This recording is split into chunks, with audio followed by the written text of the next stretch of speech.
This is the police body camera video captured on November 13th, 2022, as Moscow, Idaho police responded to a 911 call. Yep, where's she at? Where's she at? Yes. Moscow Police Department, if you're in here, announce yourself. But nothing would prepare police or this tight-knit community for the shocking murders that they discover in this house on King Road. A murder mystery in Idaho. 4 University of Idaho students were found dead in their off-campus apartment. It's now being investigated as a homicide. We all underestimated how interested the rest of the nation and the world would be in this case. Nobody was prepared. His roommate on scene stated something about a male being in the room with them, trying to get further.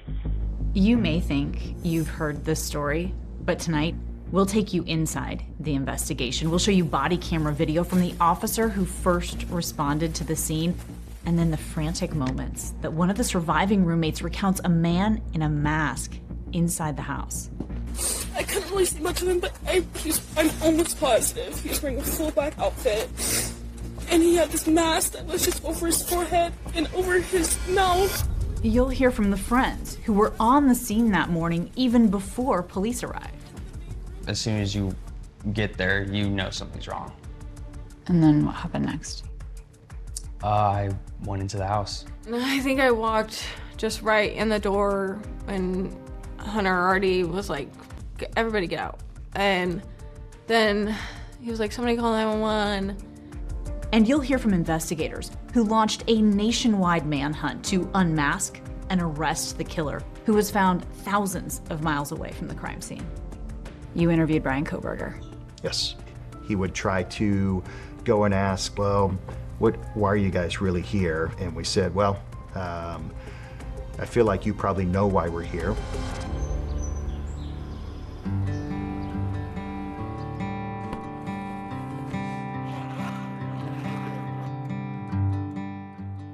But this all began in 2022. It was the start of a new school year, a time of anticipation, hope, promise. Coming back to school at the University of Idaho really starts in the middle of August. You're packing up your car, it's filled to the brim. You can fit your entire life into a couple of boxes in the back of a sedan. What a time. Moscow at the beginning of the semester was definitely a very happy place, and like you step on campus and it's like, okay, this feels right, this feels good to be here. Everyone's really excited. The new people, the new classes, things we can do, people to meet. You know, you raise your kids and you just wonder, at what point are they gonna kind of feel like they're independent enough to kind of fly out of the nest, I guess, if you will. It's a cliche, but. Starting to adult. Yeah, starting to, Among the students arriving here are 21-year-old seniors, Kaylee Gonzalez and Madison Mogan, along with Xana Kernodle, a 20-year-old junior, and 19-year-old sophomore, Ethan Chapin. 4 students just starting out, not knowing that soon their lives would violently collide with a PhD student in criminology at another university just across the state line. So on November 12th is when that iconic photo is taken, the last known photo of the 4 victims all together with their roommates Bethany and Dylan. All 6 of them before their big night on game day. They've had so many Saturday nights just like this. There was nothing out of the ordinary about this Saturday night in Moscow, or so they thought. Hours later, friends make a horrific discovery. 911 location of your emergency. Hi, something is happening. Something's happening in our house. We don't know what. What is the address of the emergency? 1122. What is the rest of the address? Oh, Kings Road. What unfolds next is the stuff of nightmares. We saw it on our phones before they told us directly. It was like, what, quadruple homicide? We're calling Kaylee, it's going to voicemail. We're calling Maddie, she's not picking up. And in our minds, it wouldn't have been Kaylee and Maddie both. So I think that my mind just immediately went to like, nope, nope, nope. The most important thing to me was who did this, why did they do it? This is Moscow. It doesn't take very long before state police, then the FBI, all join the search for this killer. We realized that there was a security camera right next door to our residence. Once we had that, we quickly realized that we had this white vehicle, and so that was the introduction of the white Elantra for us. We don't know when this person's going to strike again, if they're going to strike again, and the pressure on us to solve alone, our own internal pressure, was huge, and at the same time you've got the public pressure to find the perpetrator. There's a crush of media. It overwhelms the tiny town of Moscow, along with the lives of everyone touched by these shocking murders. There were, YouTubers and TikTokers outside the house, that want to live stream at our front door, and then someone comes up, oh, hey, yeah, what do you have to say? What do you have to say? Like, dude, get out of our face. It just went absolutely insane, but that's how the world is now, so. Just trying to get through the days is really all I was doing. You don't feel safe in any situation like that for months. There's no feeling secure or safe.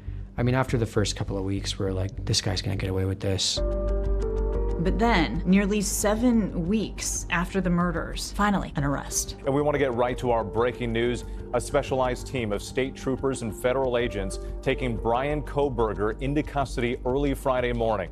My mom just came into my room and she's like, hey, they got him. They caught him. I mean, my first thought was, who is that? I have no clue who you are. It was really shocking to learn he was a WSU student who had moved out to Washington and Pullman that summer to study at Washington State University. He was pursuing a PhD in criminology and justice. For the first time, you'll see some of the hundreds of photos released by authorities just this week. They offer a glimpse into the secret life of Bryan Kohberger, and you'll hear what investigators learned from analyzing his digital life. He was a loner, no friends, no one really except for his parents. He called them mother and father, even through text message. He didn't take a selfie to send it to someone else. It was very vain. It was very much just him recording himself for that purpose only.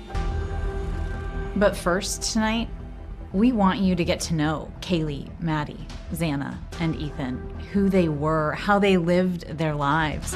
And you'll hear how investigators say Kohberger planned meticulously to end it all. Dylan had opened her door, and as she looked out, saw an individual in all dark clothing. Then she thought she heard a male voice say, "I'm here to help you." And the crucial mistake he made that led authorities right to his doorstep. Boom, and now we have something in this house from the killer. That was definitely the first aha moment.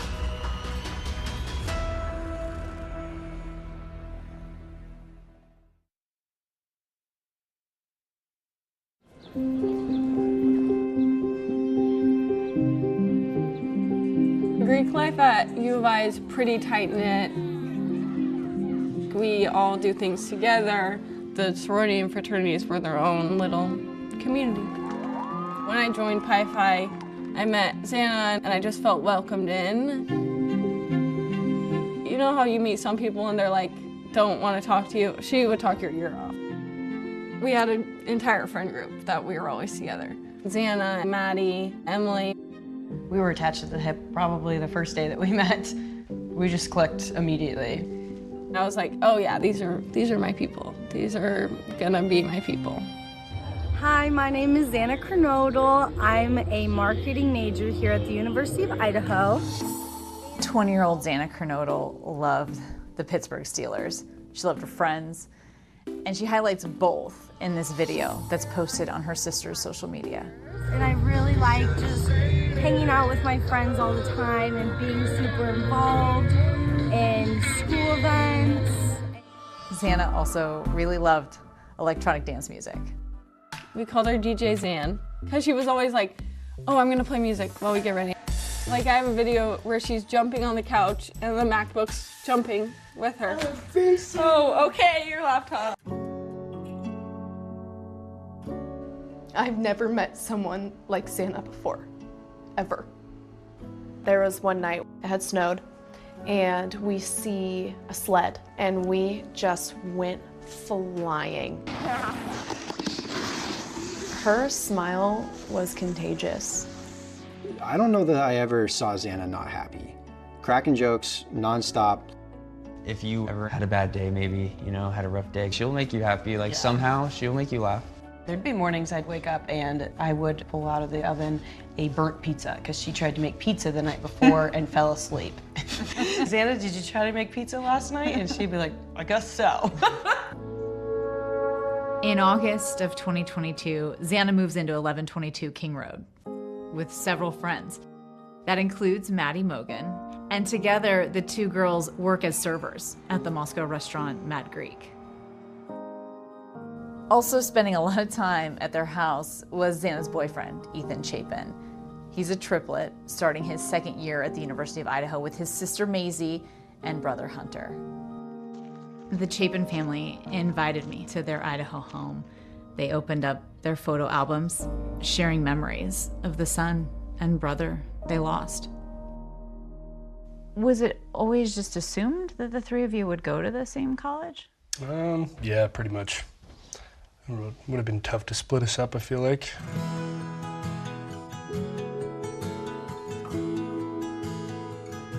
We've kind of done everything together. Why not do college together? And me and Ethan joined the same fraternity, Sigma Chi. I just kind of followed whatever he did. I knew wherever we went, we were going to have a good time no matter what. I mean, he was kind of the dominant triplet, I would say. He just always had these two in tow. The boys were always together, and we met them, and they were immediately funny, like great guys, and we were like, oh, you guys are being our friends. Alrighty, my name is Ethan Chapin. I grew up playing basketball and a lot of sports. We were a pretty athletic family, so lots of sports, just kind of staying active, and yeah, no questions, just ready to get going. We played every sport together. Every time we went in the car, it was together, partied together, just everything we did. There was never a dull moment. We always made things interesting and exciting. Whenever there would be a party, we'd be singing country songs. Fall in Love by Bailey Zimmerman. That was one of the first songs that Ethan and I had memorized together.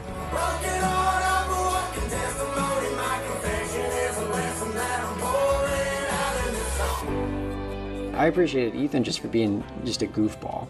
You know, I mean, he was just funny as all hell. We knew Ethan and Xana liked each other. Me and Emily were like, they're gonna be together. I know they like each other. And Xana was like, no, no, no. And then Xana ended up being like, oh, he's cute. Tell me a little bit about watching Ethan and Xana. They were both such similar people. Like, they were both very outgoing and just fun to be around.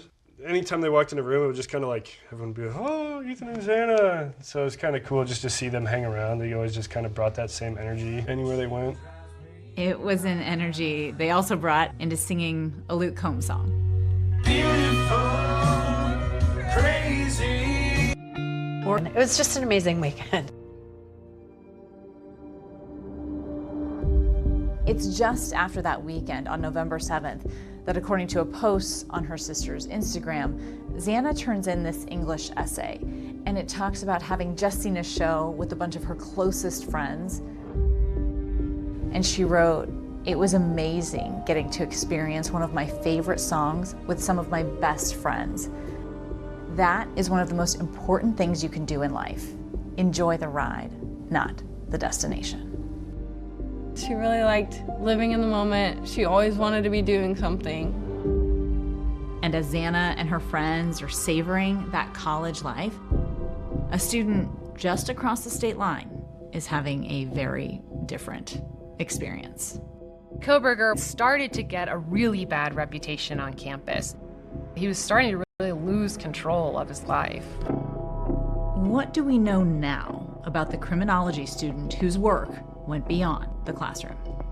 His eyes really opened up when he's talking about Jeffrey Dahmer or BTK or Ted Bundy.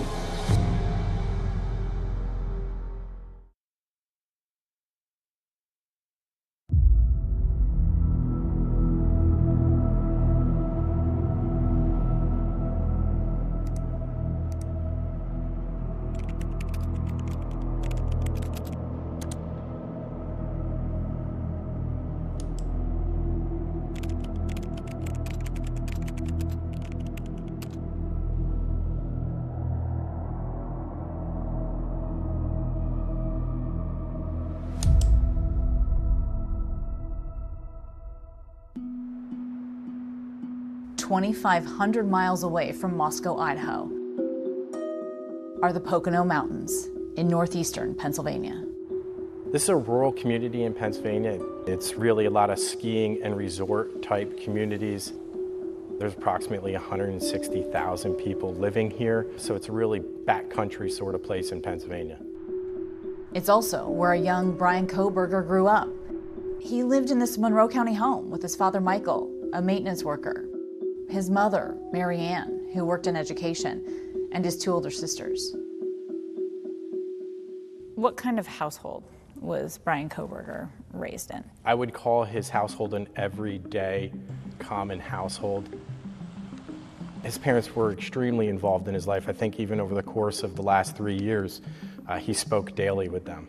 Tell me about education for Brian. Brian went to Pleasant Valley School District. It's on the west end of the Poconos. He attended middle school there. He then moved on to the senior high school. What kind of student was he?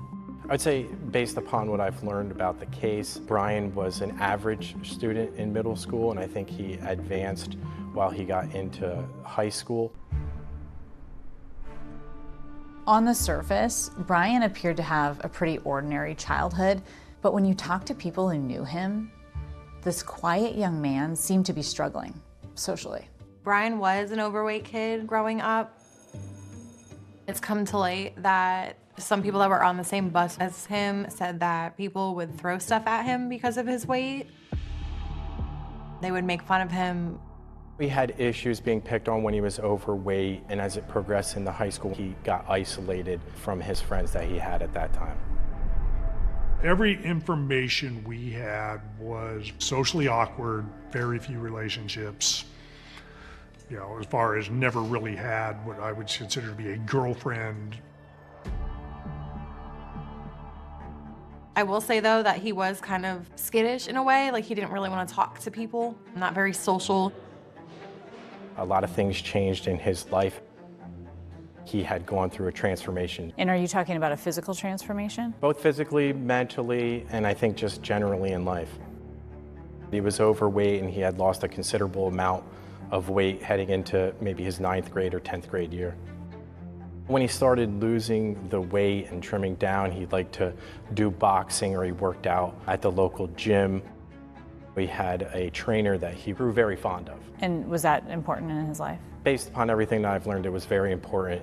It kept him losing the weight, steaming forward, better improving his life. But that newer, thinner, more athletic version, Brian 2.0, if you will, also masked a deeper, much more troubling turn in his life. We know from our investigation into him, and we had looked at his past, and we know that he had some struggles with drug use earlier in his life. We find a history of an arrest in 2014.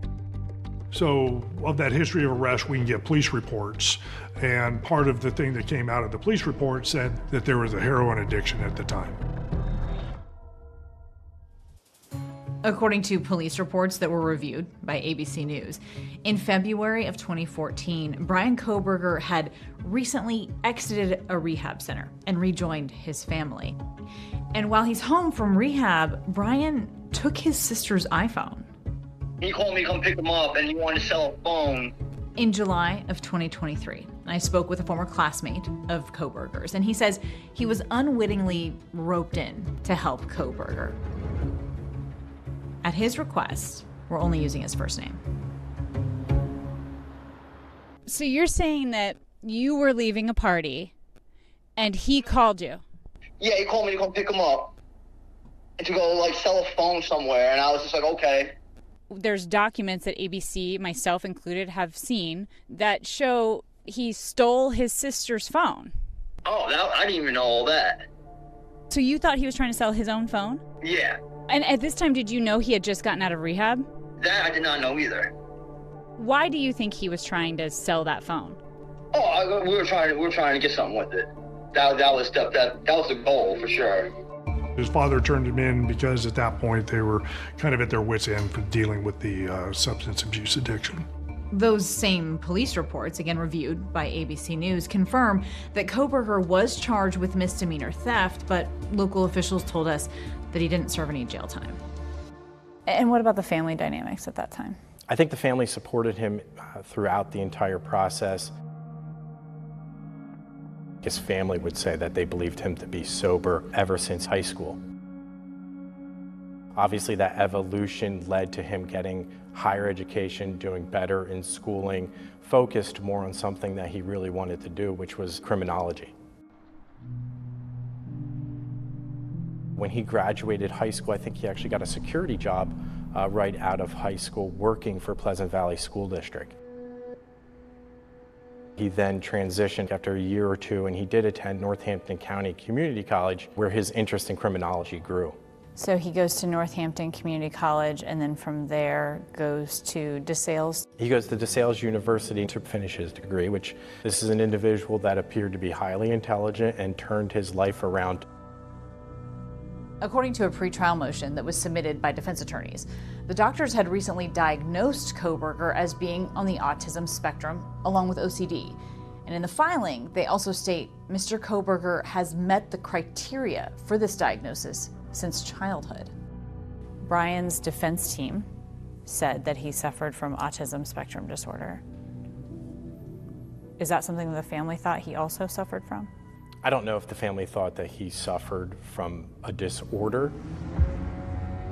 So what provokes a person who appears to have overcome a difficult adolescence to then murder 4 people? And how did his life take a turn when Kohberger left Pennsylvania to pursue his PhD at Washington State University? Professor said, if we give him a PhD, we're going to end up seeing on the news that he's committing some kind of crime.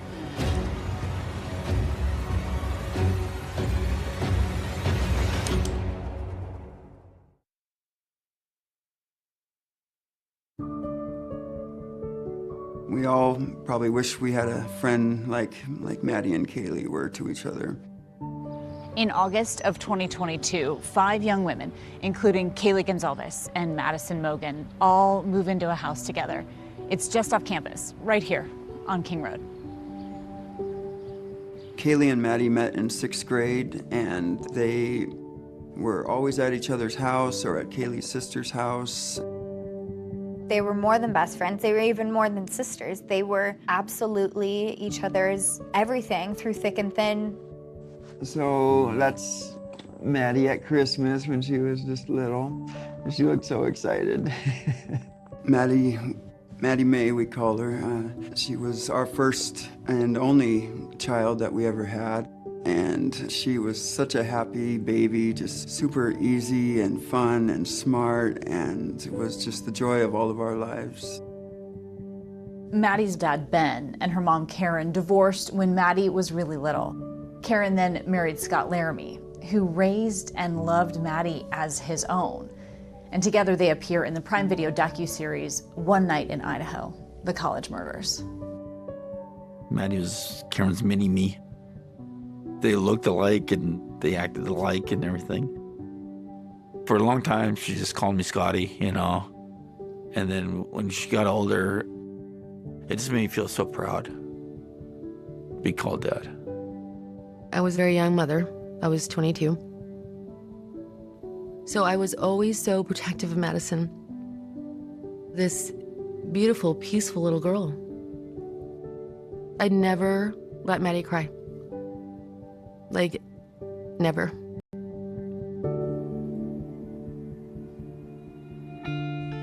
Kaylee is the daughter of Steve and Christy Gonzalez. She's the middle child of 5 kids, including her older sister, Olivia, and they grew up together near Coeur d'Alene. I remember the day Kaylee was born. I was about 4.5 years older than Kaylee. And they complemented each other. You wouldn't see Kaylee without Madison. You wouldn't see Madison without Kaylee. My name is Donna Staub. I'm an English teacher at Lake City High School, and I had Kaylee and Madison in an English class when they were juniors in 2017. So it was probably my second class of the day, if I remember correctly. And these 2 girls walked in just talking and laughing, life of the party. Her mom made it a point too that she was like, I just want her to have one friend that she can depend on. I don't care about her being super popular. She's just, if this could be the friend, and it just worked out that way. So then when college comes, they were like, we're gonna go to college together. During high school, they mentioned it early on. They were going to go off to college together. That was their plan. Living near Coeur d'Alene, Idaho, they were just about 85 miles or so from the University of Idaho campus. It's not until 2022 that Kaylee and Maddie live together. They move into that house on King Road with their friends. Kaylee and Maddie were always at each other's houses, but this was the first time they'd really gotten to live together and be roommates for real. That was definitely just a house where we all got to hang out and feel welcome. And, you know, we would have parties. Everyone who lived there just liked to have a good time, and so they'd always invite people over. That usually turned into some sort of social gathering, maybe a party. Yeah. But, I mean, it was always people that everyone knew, so everyone could just go there and feel safe. We were college kids. You're still innocent. You're like, nah, nothing's gonna happen.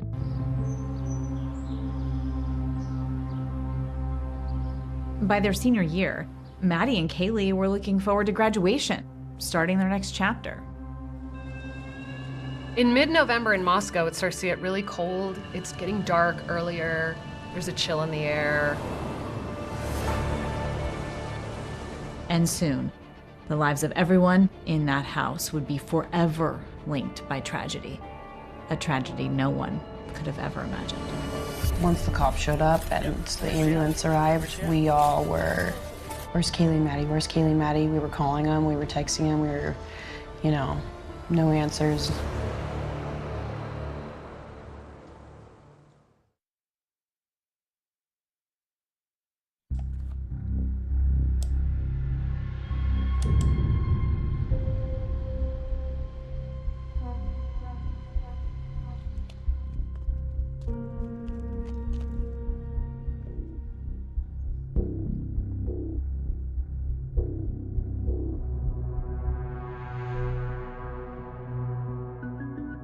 In May of 2022, 27-year-old Bryan Kohberger graduates from DeSales University. He's seen in this commencement video getting a master's degree in criminal justice. My name is Josh Ferraro. I knew Bryan Kohberger from our time at DeSales University.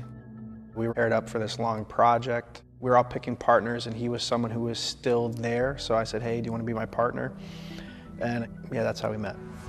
He's like, yeah, you know, my mission is to be a cop, something I want to do. But he didn't delve too much into his personal life. This guy's a lonely guy, keeping to himself. I invited him to one of my parties one time, and he's like, no, I'm good, man. And I'm like, all right, the offer is there, but no problem. It's just trying to be nice. One of the classes the two men share as undergrads is psychological sleuthing, and it's taught by the renowned professor of forensic psychology, Dr. Katherine Ramsland. My area of expertise is extreme offenders, serial killers, mass murderers, but primarily serial killers. 2020 spoke with Dr. Ramsland back in 2019 about her work studying the serial killer known as BTK. I think BTK is a very useful example of somebody who can grow up in a fairly normal childhood and become a serial killer. In that class, you study mass murderers, you study serial killers, and she really delves into the psyche of their mind. Bryan Kohberger was really, really invested in the class. He took really quick notes, and he'd ask a lot of questions. His eyes really opened up when he's asking a question or getting to the answer, talking about Jeffrey Dahmer or BTK or Ted Bundy. He was very proud of his intellect. While at DeSales, Kohberger conducts a Reddit survey for an academic research project, looking to understand the mind of a criminal. He put an online request to speak to convicted criminals to discuss the emotions they were feeling and decision-making that they went through when they were committing crimes. How did they choose their victims, all this stuff. In June of 2022, Kohberger moves across the country to Pullman, Washington, pursuing a PhD in criminology at Washington State University. The University of Idaho and Washington State University are located just 7 miles from each other. The student body are constantly traversing to come over to the different areas, whether it be for classes or social. There's definitely a crossover with the two universities. We're all one big community. At 27 years old, Kohberger has never lived on his own before, and he moves across the country and lives here in this off-campus apartment complex. He spends the summer exploring the region, taking some of those selfies just released by authorities. And making several trips across the state line into Moscow. His cell phone records would later show that his phone pinged off a tower in that area 23 times in the months before the murders. He even gets pulled over one night in August. Hey there. I stopped you going a little fast. He's accused of speeding on the Pullman-Moscow highway. Were you wearing your seatbelt when I stopped you? No. That's no good. Right. Just being honest with you. Yeah, I appreciate that. You guys are...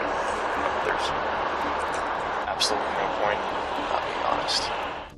After the officer tells Kohberger he's getting a $10 seatbelt citation, Kohberger has some questions for the officer. I'm obviously an honest person, right? I told you I wasn't wearing my seatbelt. When people lie to you about that, say I lied to you about that, right? Just for my own knowledge. You honestly go back and look at that? Kohberger accepting the citation. All right, have a good night. Tell me what the internship was that Brian Kohberger applied for. So it was actually part of WSU's criminal justice PhD program, where the student would be embedded in the police department to conduct research. How would you describe how he communicated with you over Zoom? Just awkward, just a little bit socially inept, perhaps. I didn't feel he could develop rapport and trust with my staff. He didn't really speak in a fluid conversational manner. And so for those reasons, I didn't think he'd be a good fit for us. But Kohberger does get a position as a teaching assistant at the university, which helps pay for his tuition. He was the TA for my criminal justice 420 class, which was criminal procedures.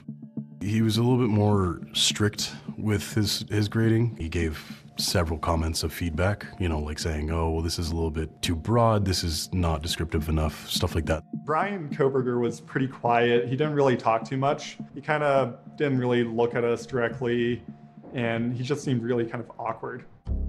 And outside of class, Kohberger doesn't appear to be very social. He was a loner. Jared and Heather Barnhart analyzed Kohberger's digital life, including his cell phone and computer records for investigators. He had 18 total contacts in his phone. One person was labeled as maintenance and another was AT&T. There were no texts to friends. It was just his parents. He called them mother and father, even through text message. He would say, "Mother, where is father? Why isn't father answering me?" And she would respond, "Your dad is in the garage, Brian, he's working." It was all mother and father, hours of talking, text messaging. And we found all those selfies. Like very much staged selfies trying to catch himself in a certain manner. It's not weird that he was taking selfies. The weird part is that he never did something with it. He didn't take a selfie to send it to someone else. As the semester progresses, instructors at WSU start to raise concerns about Kohberger's conduct in the program. Kohberger started to get a really bad reputation on campus. Sometime in November, I remember the professor saying, hi, so I'm switching some of my TAs. He didn't get any more in depth. He didn't seem to respect female professors, was showing up late to class, having some weird social problems where like he would block doorways when students were trying to talk to him. They felt uncomfortable around him. They felt that he would try to, at times, trap them. And there were lots of allegations that he was bothering girls, and this is especially problematic when there's a power dynamic. There was a common complaint of he's very controlling, that he's manipulative, that he treated women a certain way compared to men. Disrespect. He just had an odd, strange behavior. The university was on to him. Professors said, we need to cut funding from this guy. If we give him a PhD, he's gonna become a professor, and we're gonna end up seeing on the news that he's stalking women or he's committing some kind of crime. He received an email describing that he was on a performance improvement plan with the university in this role. It was somewhat satisfactory, but there were some problems. WSU did not intend to have him back as a teaching assistant. He was starting to really lose control of his life, kind of spinning out. Away from home, isolated, Kohberger is about to turn his PhD work into reality. He goes from a student to a killer. Is it somebody that trains and practices over and over and over and over again, and then at some point do they feel like they have to execute? Like a sick way of carrying out his thesis. Right.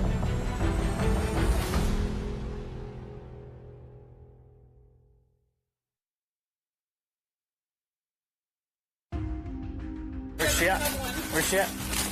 Where at? We're on 34, coming up. Hunter Johnson came up to me and I was like, where's Ethan and Xana? And he's like, they're not here anymore. It's like, what do you mean they're not here anymore? He's like, I think they were murdered last night. He was like, yeah, all four. We were like, what? It just made no sense. Now to the murders of those 4 college students from the University of Idaho. And now, what happened minute by minute. You go into Xana's room. What did you see? Stabbing is close, personal, long-term. You've got to be committed. The number of times that Kaylee was stabbed. There's no sugarcoating it. The first person to find them. As soon as you get there, you know something's wrong. And a survivor who saw the killer in the house. The third time she opens her door, she sees a male figure. I just shut the door and locked it because I didn't know what to do. Now, just released inside his home and his mind. He was on a website called Serial Killer Timelines, and he just went down this list and clicked one after another after another. And the police body camera from the crime scene. I think we have a homicide. Secure the outside first. He made an absolutely critical mistake. What was the target?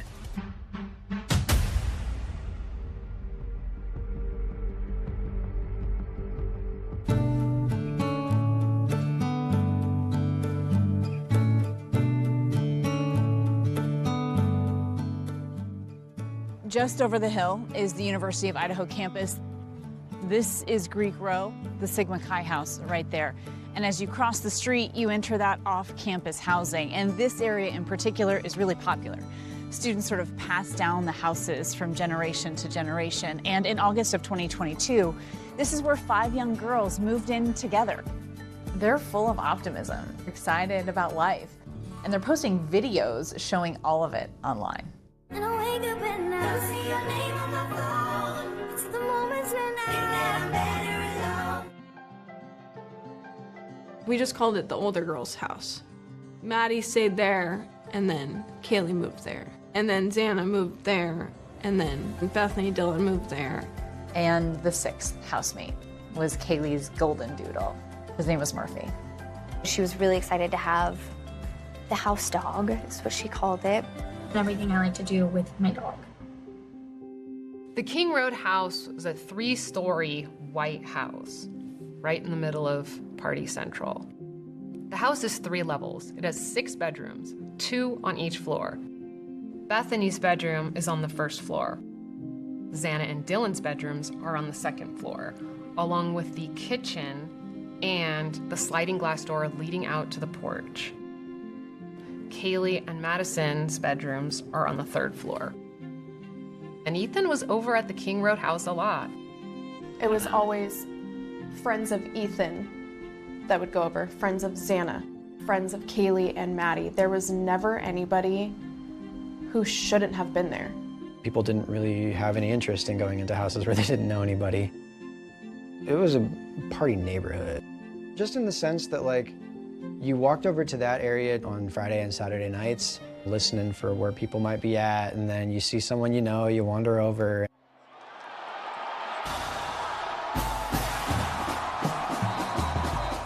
It's Saturday, November 12th. It's the last home game for the University of Idaho Vandals. Celebration is in the air. Students start tailgating early. We had a lot of pre-games before the football games. If the game was early, we would try and wake up early. Xana would usually be FaceTiming me, trying to wake me up, be like, hurry up, like, let's go. I had gotten texts from Ethan being like, why aren't you here yet? So I was like, okay, I won't keep you waiting any longer. The house on King, it was the cutest place to take pictures. Like, you could go on the third floor patio. That patio was the scene of so many happy moments. Maddie's mom, Karen Laramie, shared those moments in the Prime Video docuseries, One Night in Idaho, The College Murders. Kaylee texted me with the picture of Maddie on her shoulders, just loving this amazing happy moment. I called Maddie and she put me on FaceTime. And then I was having a conversation with all of them.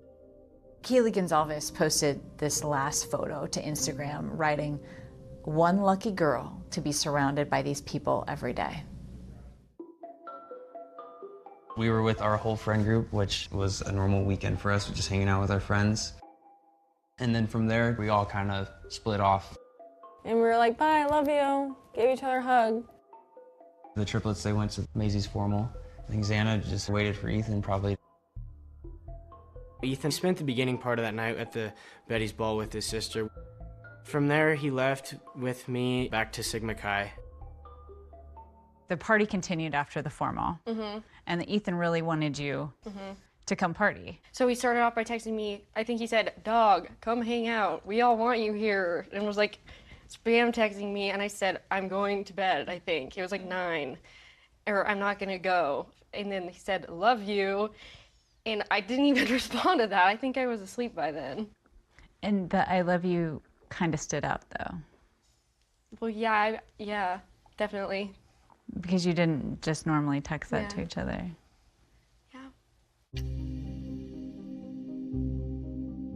After the game, Kaylee and Maddie head down to the Corner Club. It's a big hangout for college students.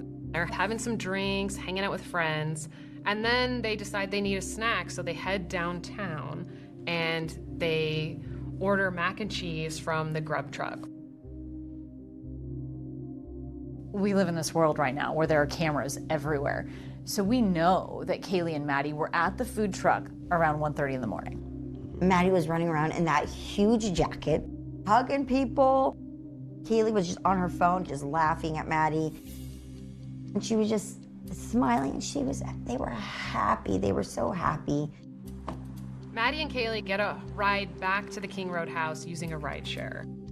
And by 2 a.m., everyone's home. They're settling in for the night.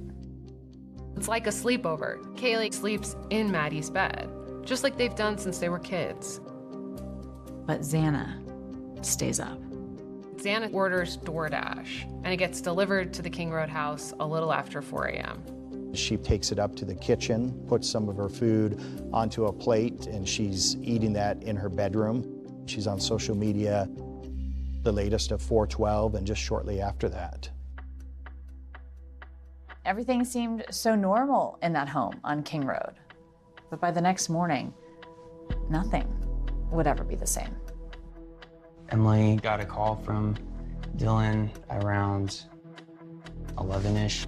That's when I felt like I needed to go over. And then what happened next? I went into the house. 911 location of your emergency. Something is happening. Something's happening in our house. We don't know what. We were complete panic. This is real.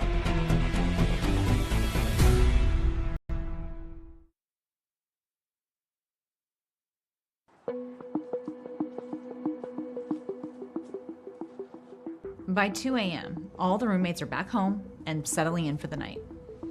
Police say around 3 a.m., shortly after leaving his apartment and heading towards Moscow, Bryan Kohberger turns his cell phone off.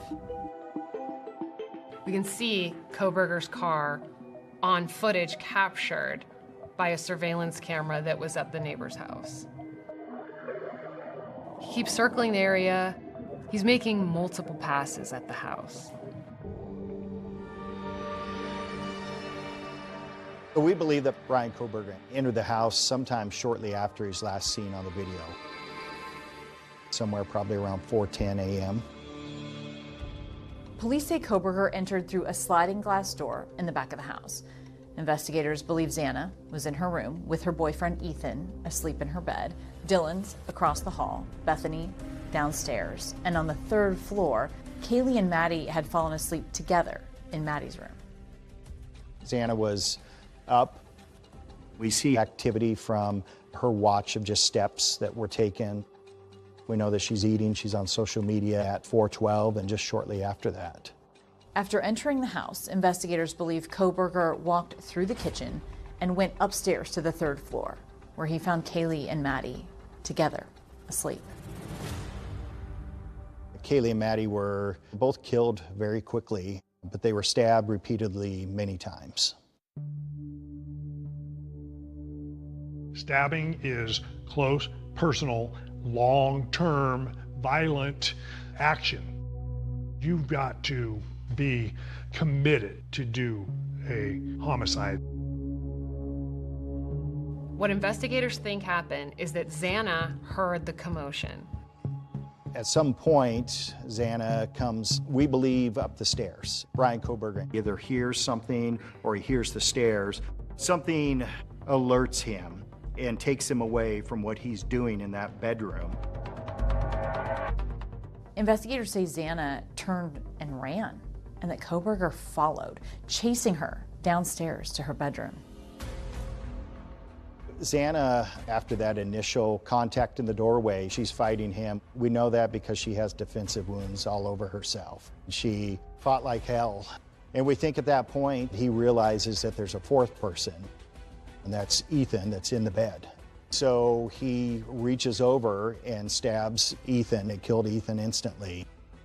He continues to fight with Xana and ends up on the floor where ultimately he does finally kill her. At 4:17 a.m., less than 10 minutes after investigators believe Bryan Kohberger entered the house, the neighbor's surveillance camera captures what police describe as a loud thud, the sound of a whimper, and a dog barking. That camera is just about 50 feet from Xana's bedroom. In Xana's room, some things were pushed around, were moved around, and I think that's something that you're probably hearing on the video. Because she was fighting. Right. After Kohberger walks out of Xana's room, he then comes face to face with another one of her roommates. It's Dylan.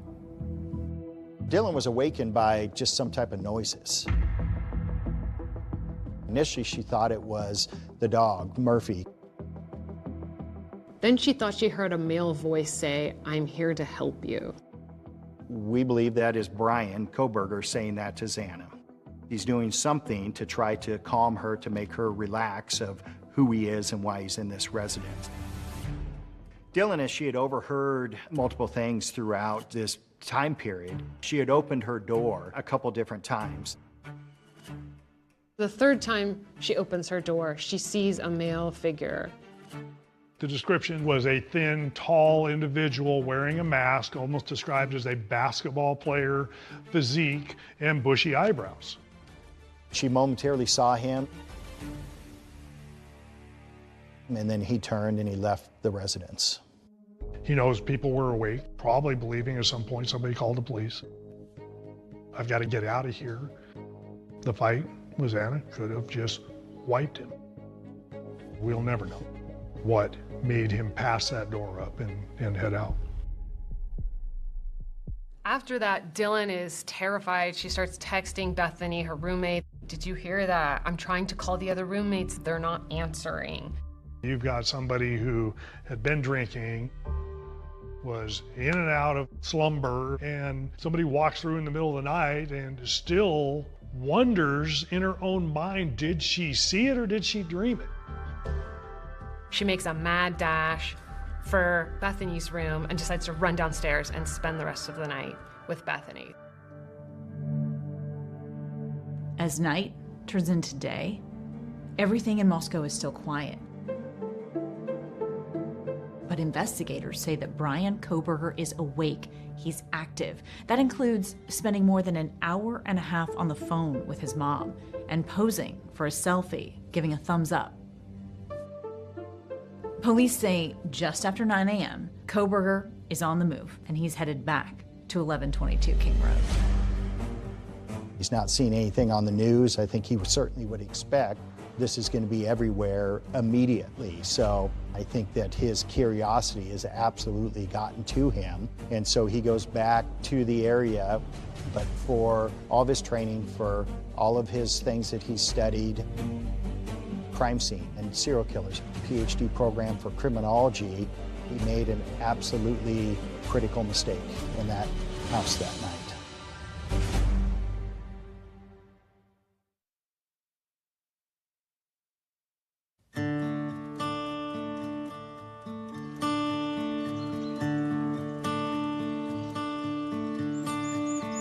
I woke up in the morning, just kind of like chill, Sunday. Emily and Hunter came and were hanging out in my bed with me. And then Dylan called Emily and asked us all to come over. I could overhear what was going on. She sounded freaked out. I just had a gut feeling, and something in me told me that I need to just go. As soon as you get there, you know something's wrong. I walked just right in the door when Hunter already went up. And then he was like, okay, everybody get out. Hunter finds Xana and Ethan murdered, but he decides to shield his friends from that reality. And he tells them only that someone inside is unconscious and to call 911.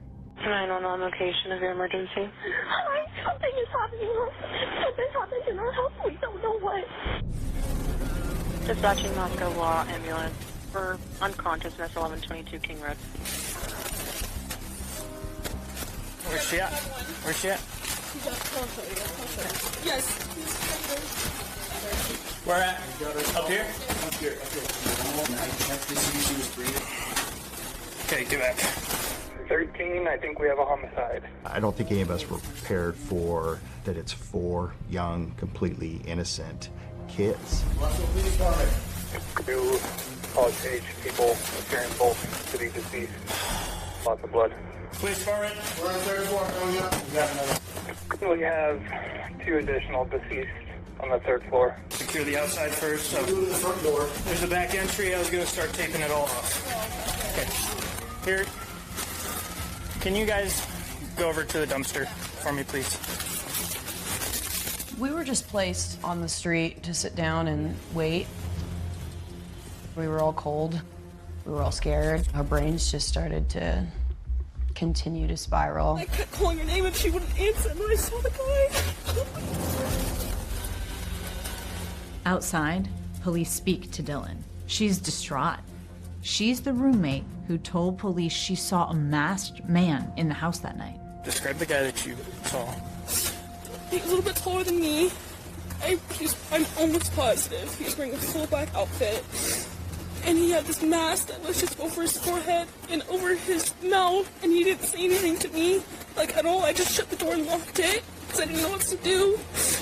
And I think he went out, like, the side door, the sliding door in the kitchen that goes out to the backyard. We had footprints coming out the back and open door. When we got there, that sliding glass door was left halfway open. You go into Xana's room. What did you see? Xana was there. She was laying on the floor. And Ethan was on the bed.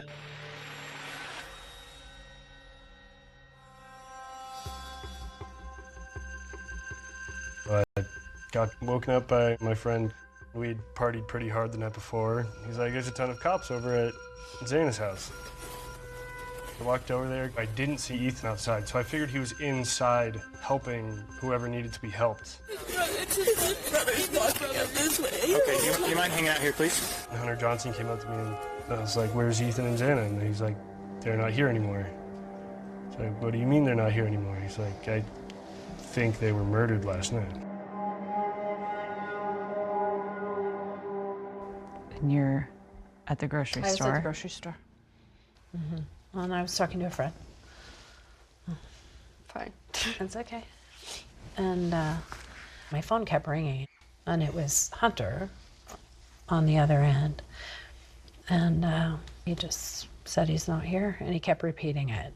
And so I was like, well, go get him, go find him. And he just kept saying it. And he goes, no, Mom, you don't understand. Ethan and Xana are not on this earth anymore. I just was like, there's just no way. And I drove down the road and called Jim, and you know, it makes it real when you have to repeat it. It drives me crazy because I've always wanted to protect my family. And there was really nothing there that I could have done. Instantly, he was taken.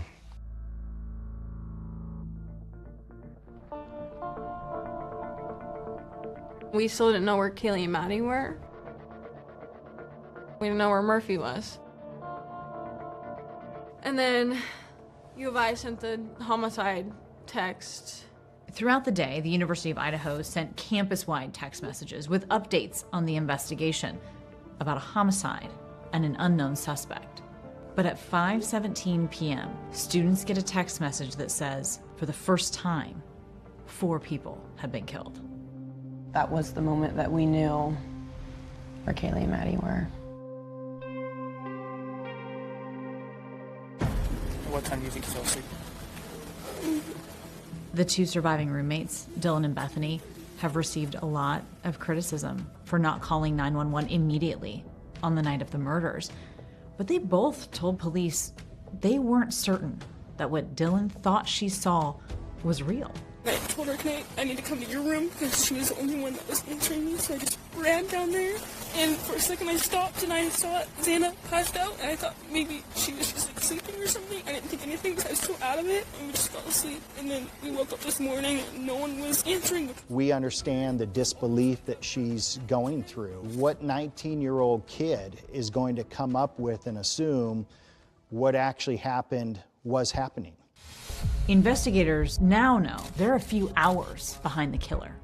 But as they walk into Maddie's 3rd floor bedroom, police get their first big break. The comforter's over, the girls take the comforter off. Lo and behold, there's a knife sheath laying right there. They find a sheath for a K-bar style knife. There's no murder weapon, but the sheath is there. That was definitely the first aha moment. We have something in this house from the killer.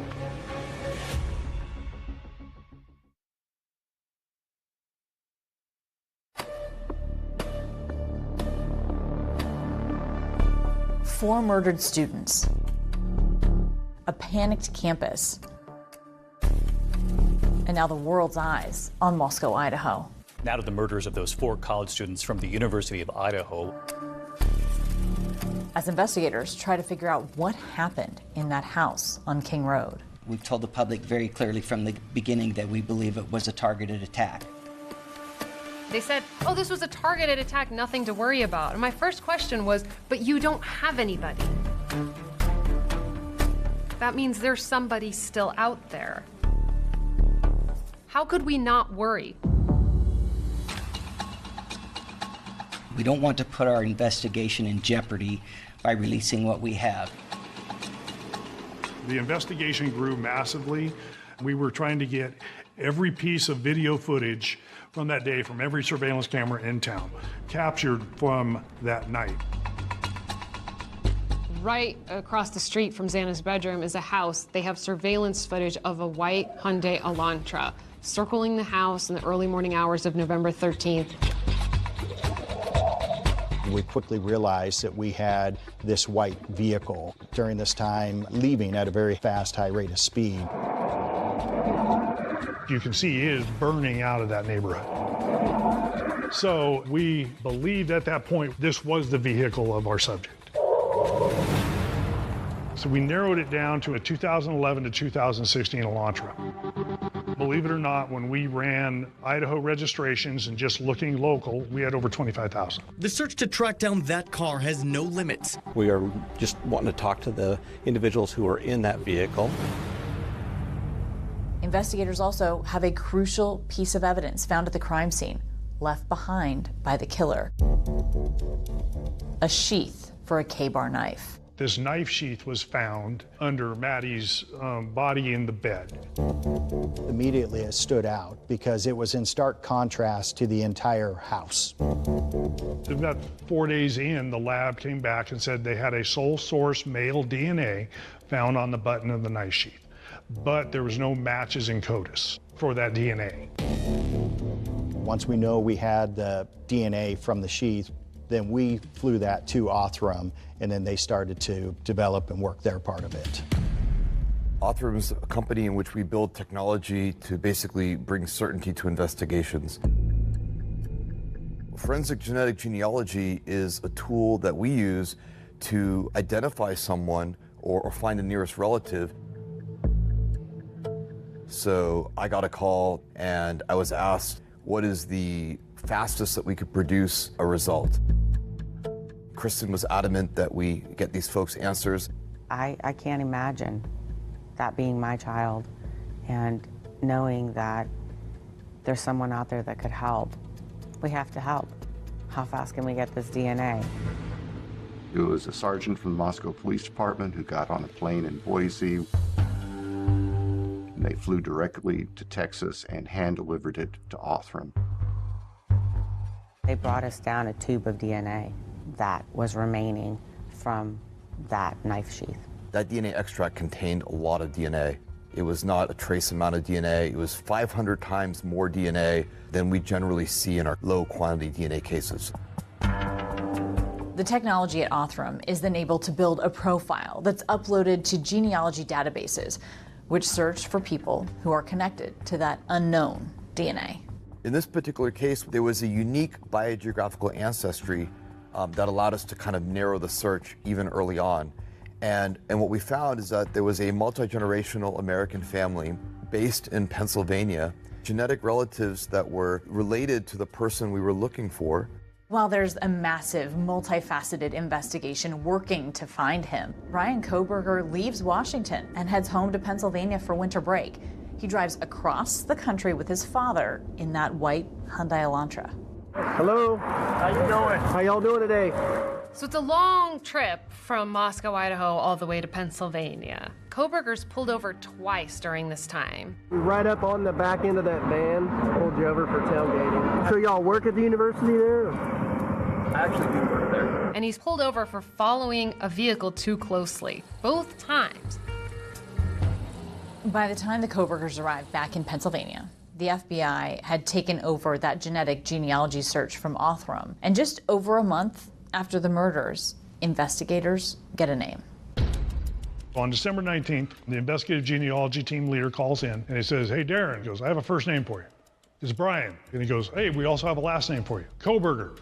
And he drives a white Hyundai Elantra. Once we had his name at that point, immediately we knew that he was in Pennsylvania. When did the surveillance on him start? Immediately. He only left the house 3 times, and he was noticed to be wearing rubber gloves all the times he had left the house. They need a way to test that DNA, so they pull the trash. The agent on scene had made contact with the trash company to be able to ride the truck to collect the trash.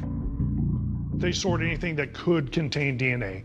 They found an item in the trash that had male DNA that comes back and says, we have DNA in this trash that is the father of the DNA left on the knife sheath. Once we had the DNA paternity match from the trash pull. From a Q-tip specifically? Yeah, we knew at that point that We had the person whose DNA was on that sheath. At that point, you have what you need to get an arrest warrant for Bryan Kohberger. And news of an arrest spreads fast. The big story on Action News tonight is a major break in the murder of 4 Idaho college students. People in this sleepy Poconos community are stunned. We got live feed. We saw the armored vehicles roll in, them make entry, and we get the call out in custody.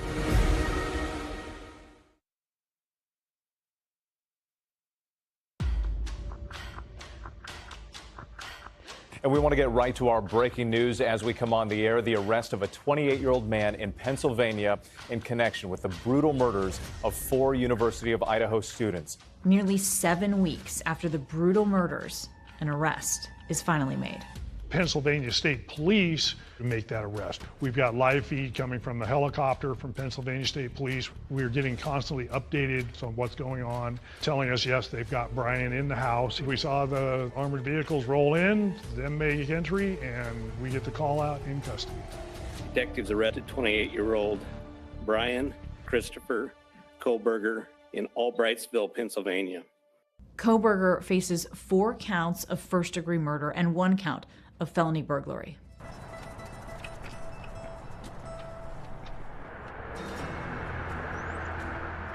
Authorities have not revealed a possible motive just yet. People in this sleepy Poconos community are stunned that one of their own has been arrested in connection with this grisly crime. Agents from the Scranton office of the FBI, after the arrest, interviewed Bryan's parents. They were, aghast. We do know there was conversation among the family about, hey, Bryan does drive a car like that. Bryan, do you think, and it was immediately quashed. There's no way Bryan could do this, no way. Nobody can comprehend that their child is capable of something like this. What was his reaction to the national media attention?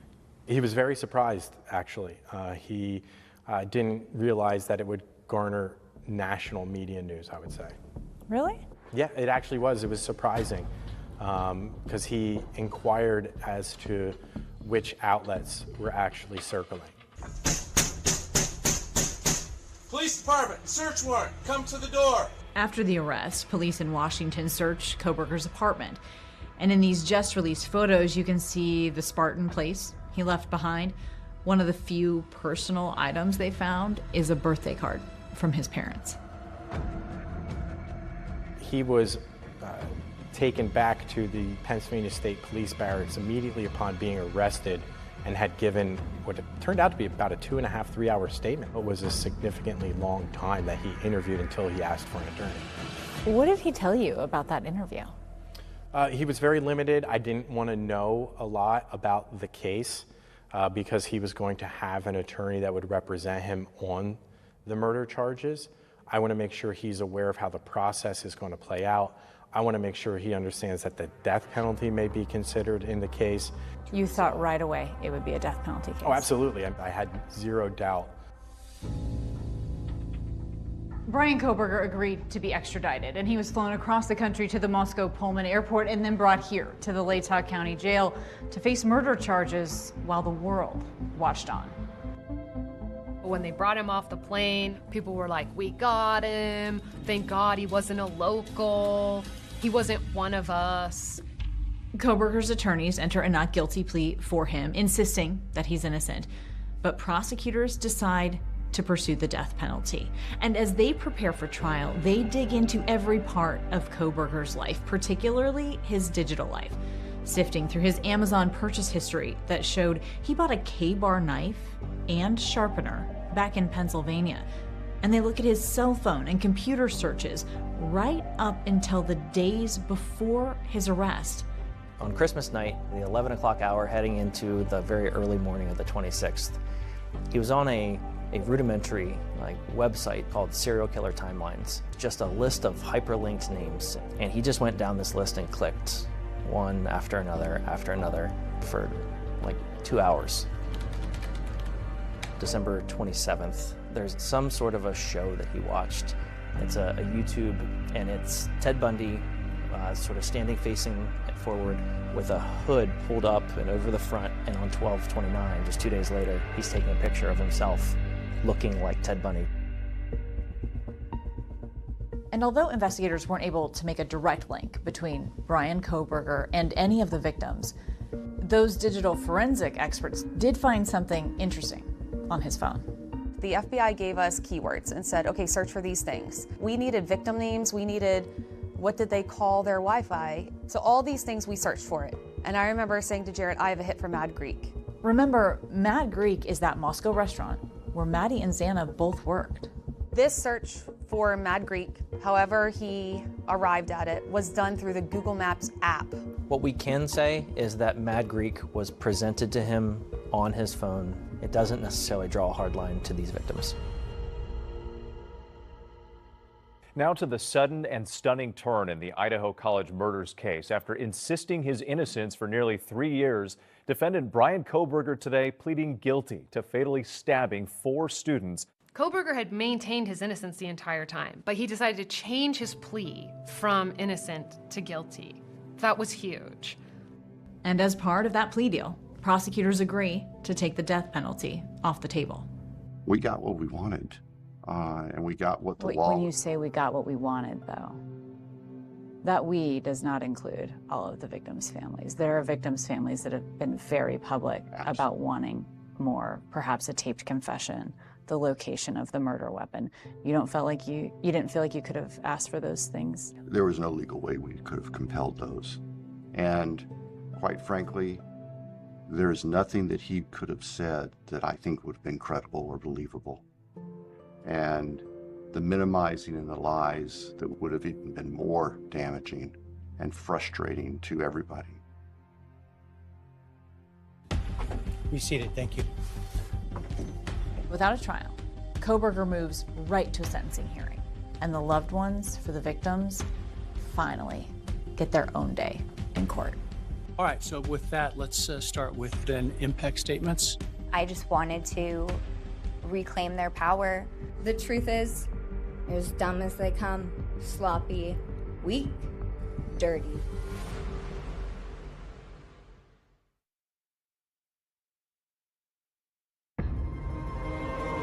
Bryan Kohberger pleaded guilty to 4 counts of first-degree murder. But he still has to sit and face the families of his victims. All right, so with that, let's start with then impact statements. The first statement comes from one of the 2 surviving roommates, Bethany Funk. She's unable to be in the courtroom herself, so her statement is read by her friend and also one of the first people to arrive at the house that day, Emily Allant. I was so frantic that morning and scared to death, not knowing what had happened. And when I made the 911 call, I couldn't even get out the words. And from then on, I don't remember a thing. I wish more than anything I could hug them one last time. And I wish I could tell them how much I love them. I will keep living for them as long as I am lucky enough to still be here. And then it's the second surviving roommate, Dylan Mortensen. Dylan, just take your time, all right?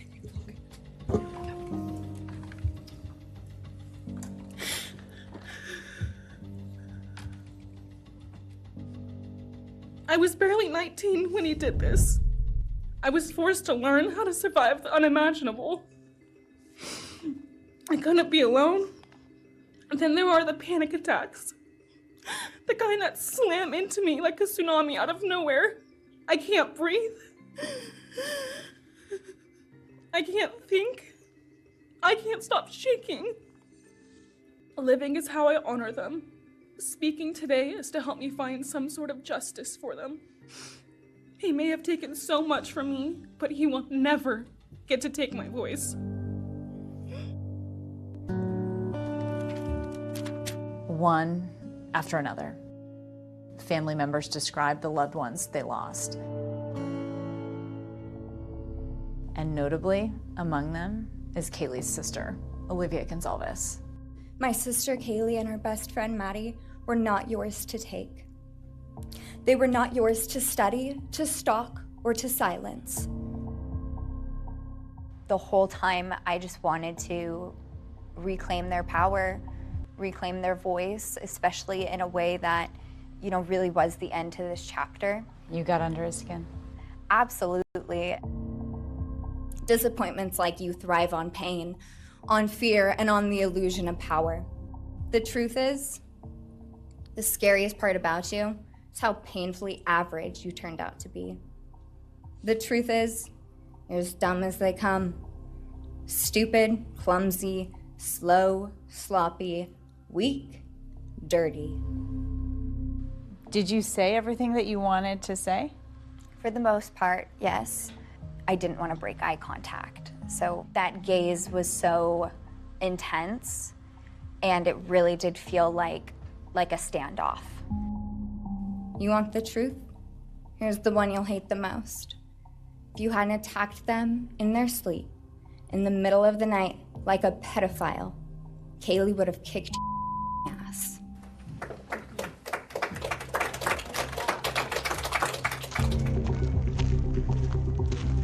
The Chapin family was not at the sentencing. They chose instead to honor Ethan privately. Hi! The Chapins recently got to visit that DNA lab that played such a crucial role in solving this case. It came after a chance meeting a few years back. This stranger, who I did not know, came up and she just wrapped her arms around me and hugged me. And she just said, "We are working on your case and you don't have to worry. Everything will be okay. Everything's going to be okay. That there will be justice in the outcome." I mean, that was what I was trying to relay. Right. And that's how it felt. Jim and I would rely on that information to, you know, in your toughest days, you were like, "Kristen told us not to worry." And we use that. The Chapins now want to help advocate for the work being done at this lab. Maybe our family could become a face for the victim side of what these people do. If we can make a positive impact for the future on some level, it's important. I miss him every day. When you lose your son at 20, it's a different loss. And I miss him every single day. Alrighty. It's nice that, you know, when we have so many different photographs and videos, and we can still hear their voices. They were some really, really cool people. It helps to remember them and not what happened to them. Hopefully one day they're just seen as who they are and not what happened to them.